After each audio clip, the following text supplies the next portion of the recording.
What's going on, everybody? This is QTLove, Quentin and Tamia, and the subject today is about keeping your alone time while having kids.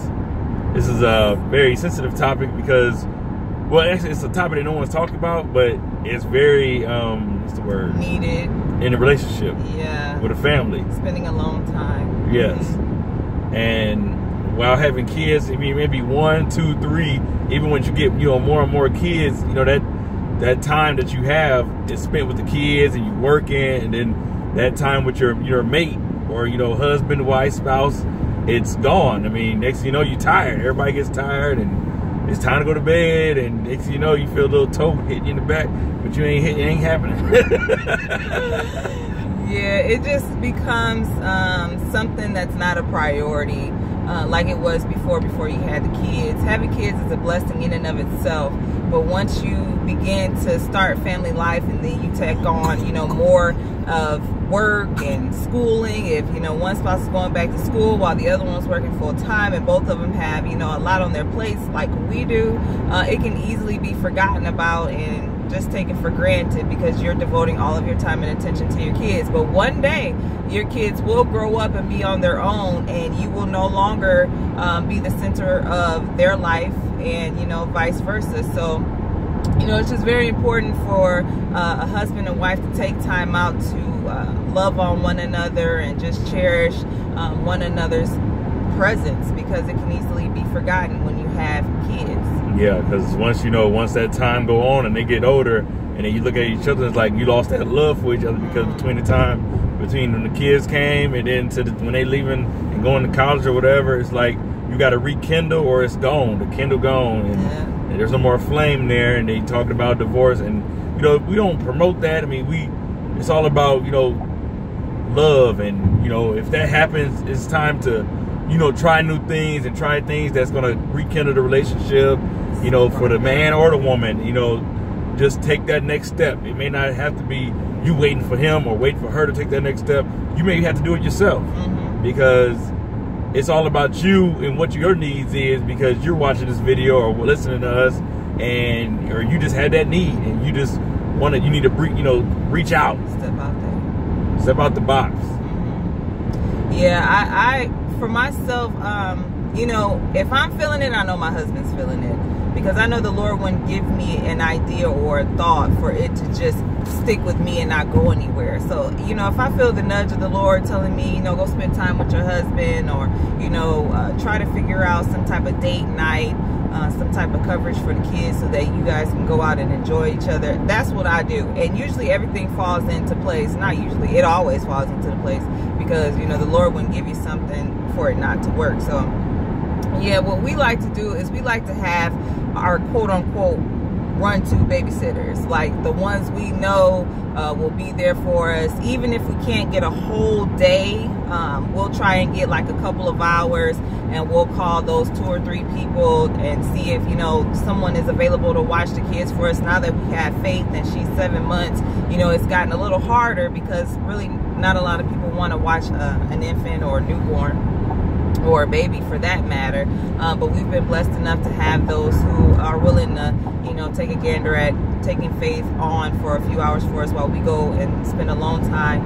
Another thing is being around other married couples who realize how important marriage is and how important that alone time is, because they will be more than willing to vouch and take the kids for you so that you can go and spend that alone time. So just having that support system behind you that not only supports you as an individual or you as a family person, but just supportive of your marriage and the health and growth of your marriage.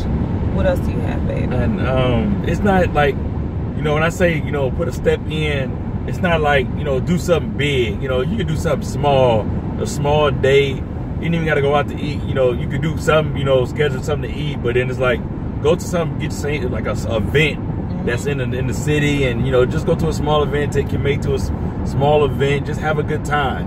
Just to have that alone time, maybe an hour or 2 hours, and then because once you get back to the kids, it's gonna be all over again. Just to get that spark of that fire back in, is like, okay, now you want to see each other more. Just have that time again, because it gets busy. The day, the week, you know, once the weekend comes, you got all the kids, and you doing everything. It's like you come Monday, it's back to work. It's like you'll never get that time. So when you finally get that time, you spend it, you live it to the fullest. Another thing you could do, if you don't have those people who are just willing to step in and help you out with the kids, is put the kids to bed early. If you know they usually go to bed at 8 or 9 on the weekends, put them to bed at 7 o'clock and make sure they had their bath and they're fed and, you know, all their needs are met. Put them to bed and then just Netflix and chill. I mean, just do whoop. Well, you're married, so you know, just chill with your husband or with your lady or whatever, because sometimes, you know, it's just about being alone. You don't necessarily have to be outside your normal environment, but just having that alone time and telling the kids, look, it's time to go to bed. They don't have to understand. You're mommy and daddy. Whatever you say goes, and all their needs are met. So it's okay for them to go to bed at 7 o'clock versus 8 or 9 on the weekend, so that you can rekindle that spark, that fire, that love before it dulls out. So waiting about 6 minutes, trying to bring it down a little bit, because I know some people ain't, you know, some people watch the whole, some people don't, you know, give it so you can listen to you in the car or however you listen to it. We keeping it short for y'all. So we just gonna go ahead and recap. What we can recap on. So we're recapping the 2 tips that we were able to give you in this amount of time that we're taping. First tip is to utilize your support system, whether it's fellow married couples who you feel confident leaving your children with, or whether it's those go-to babysitters, those 1 or 2 people who you know will take very good care of your kids while you get out of the house for a couple of hours to do whatever it is you've planned to do. The second tip is to put the kids to bed early. You know, if they normally go to bed at 8 or 9, put the kids to bed at 7 or, you know, 6:30, you know, whatever the case may be, so that you and your spouse can have that alone time just to chill at the home if you're unable to get out because you don't have that support. So I hope you enjoyed this topic. One more. One more. Third one. Just be patient. You know, patience is hard to come by. And it's them ones that just ain't patient. Oh, I need this now. I need this now. I need this now. It's like, you can't get it now. It's just like, you have to be patient and wait for that perfect time. Because when that perfect time comes, you're going to want to grab it and just keep it. Okay, so make it plain. What are you talking about? What? Grab it and... That time that you finally get. Oh, okay. And then it's like, you just got to be patient. So when that time finally comes, you can just enjoy your time. Oh, yeah. You can't just be impatient. And it's like, okay, well, I'm not doing this since we ain't gonna never get this time together. No, you got to be patient when you finally get the time together. Y'all, both of y'all busy. So you just got to find that time. I like it, Daddy. All right, so those are our 3 tips. Just to recap, have the support, the go-to babysitters or fellow married couples who are able to watch your kids. Put the kids to bed early was tip number 2. And finally, tip number 3 is to be patient and allow the situation to unravel naturally. So without further ado, it's QTLove signing out. Peace. Peace.